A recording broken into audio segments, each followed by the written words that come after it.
Hello family friends, welcome back again kuri Patience TV show nk'ibisanzwe. Today rero ni part 2 ngiye kubatembereza aho ngaho rero ni today. Uyu munsi nko nabwiye abantu bakomeje gusohoka kubera ko izuba rimwe rirahita bugije pesa marimo harabakibona murabona abana basohotse nkuko nababwiye rero ubu ngiye kujya nsohoka hanze noneho mbereke what's going on. Many times ubundi nakoraga ama video ndi mu modoka kubera ubukonje bwinshi, ariko this time everyone is bari outside, barimo baratembera, ababyeyi basohokanye abana babo, mbese you can believe it.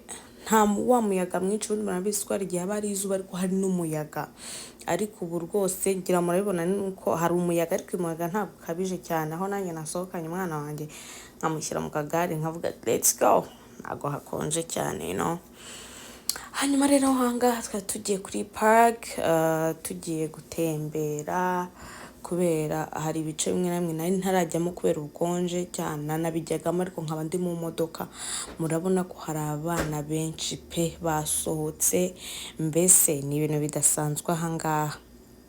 Abantu bagiye hanze ubundi bose babaga bari mu nzu, kugira ngo uzapfe kubona umuntu byabaga ari danger, ariko rwose sha everywhere ugiye urabona family ifite imbwa zabo as a child nk'umwana wabo, ababyeyi basohoka murabibona abana barimo baratambuka, mbese my goodness, I really miss this time. Ahangara twa tugeze ku mazi, hano haba hari ikintu cyitwa inyoni, haba hari ibimbata, ikintu cyitwa ibibata bizi koga bikinira mu mazi. Hari icyo nagiye kwifotoza kirazamuka hejuru gisa nkaho gihagarara ahantu narindi. What's going on?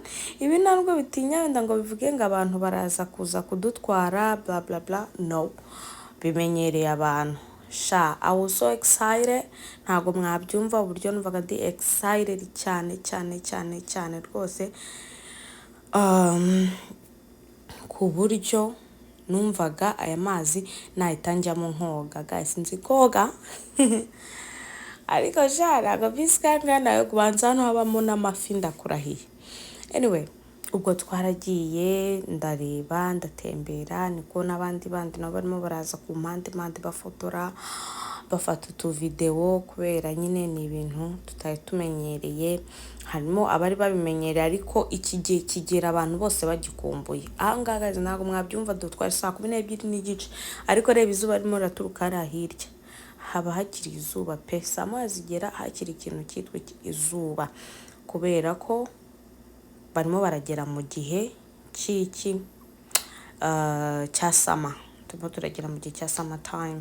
Aho ngaho rero nari nkimo kwireba inyoni, ariko ndavuga okay, reka mve kuri iyi part ubundi tujye n'ahandi. Haruguru niho abana bakinira, hari ibyicungo byabo, kari akantu k'icyatsi ubona kakazu ni toilette, ariko toilette yawe uburyo imeze wagira ngo ni akazu k'umuntu, agashamburete k'umuntu, kari so small kabisa, ni gato ariko nyine umuntu agenda agakoresha ibyo akoresha ubundi akikomereza. Aha rero twari tugiye kureba ibintu by'inyoni, ariko turavuga reka duhindure place, turagenda tuva aho twari turi. Ahangaha twari tugeze ahandi mu yindi side nayo tugiye gutemberamo. Hari abantu ndababwiye inshuti zanjye, hari abantu n'abandi, hari abantu benshi, parking yari yuzuye, my goodness, you can believe it.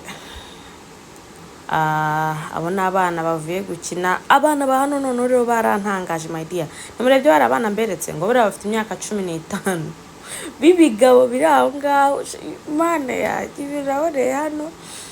Hari igihe najyanye umwana wanjye kwa muganga, tugiye kwa muganga hitwa ngo Boston Children Hospital.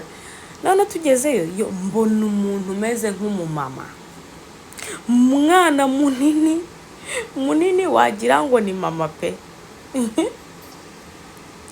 Ndangije giye kuva rubo ngo uyu nguyu buriya ngo afite imyaka 17 16. What?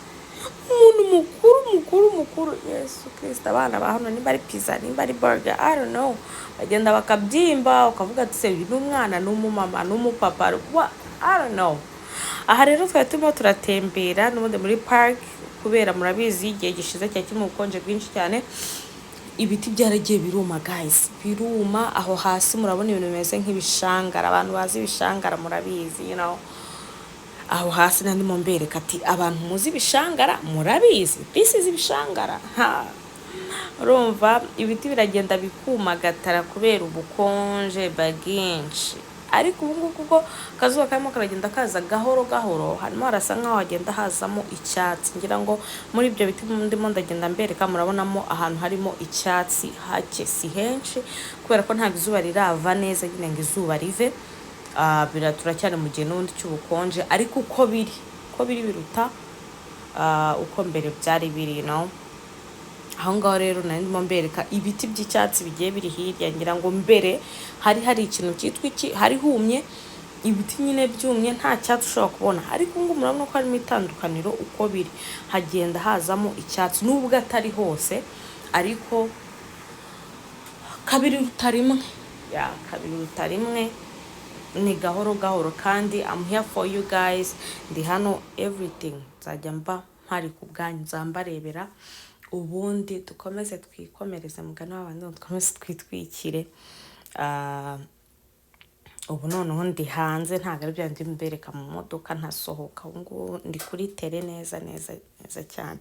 Ndagushimira wowe udahwema gukurikirana video yanjye kuva itangiye kugeza isoje. Ndagushimira nawe wakoze subscribe. Niba hari umuntu ufite igitekerezo cyangwa se icyifuzo cyangwa inyunganizi, wakandika muri comment kubera ko mba mpari kugira ngo mbasubize.